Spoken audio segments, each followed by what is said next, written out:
Welcome to Science Excel, where our motto is to enhance the learning curve. In today's video, we will start with sexual reproduction in plants. I am sure you are curious to know which part of the plant is responsible for reproduction. The flower is the structural unit of sexual reproduction in plants. The main function of a flower is to create gametes to ensure that fertilization takes place. Let us see the structure of a flower in detail. A flower consists of four main parts or whorls known as the calyx, corolla, androecium and gynoecium, arranged in a sequence from outside to inside. What do you understand by a whorl? A whorl is an arrangement of leaves, sepals, petals, stamens or carpels that radiate from a single point and surround or wrap around the stem or stalk. Calyx and corolla are called as accessory whorls. Do you know why they are called as accessory whorls? They are called as accessory whorls as they are responsible for protection of the inner whorls.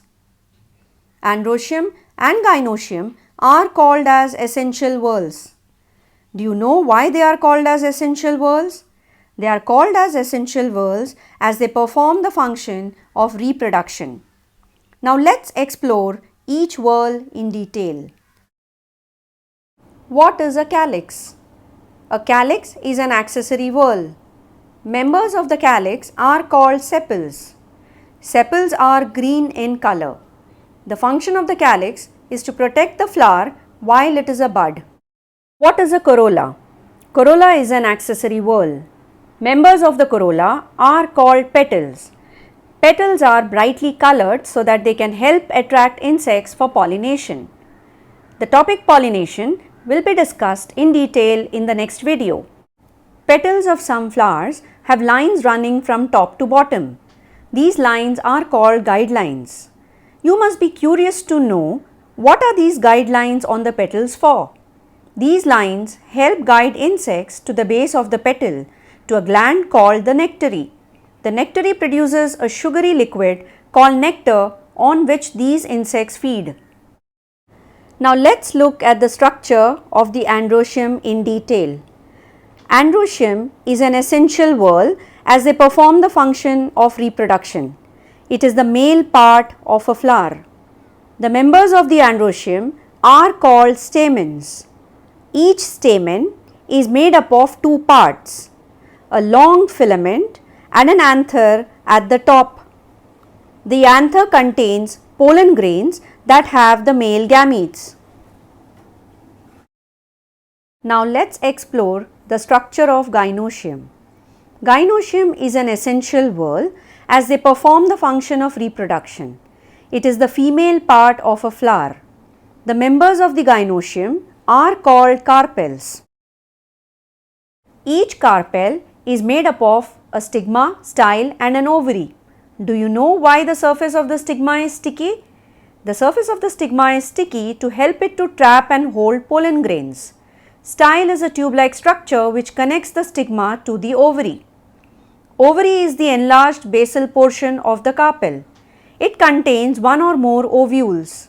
Inside the ovules are formed the embryo sac by the process of meiosis.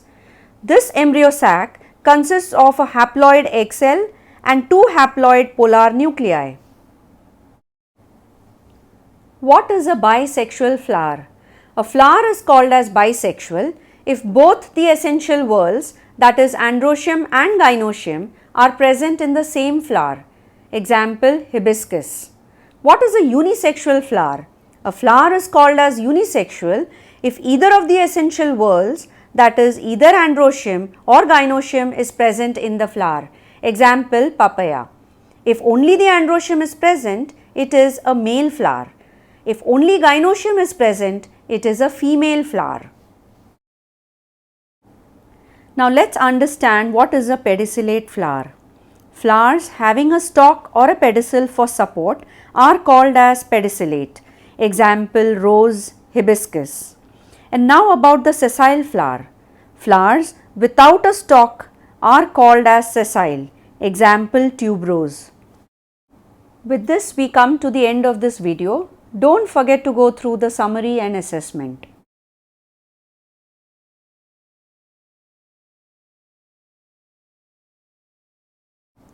Thanks for watching. If you find the content of the video useful, please like, subscribe and turn on the notification bell to receive updates of new videos.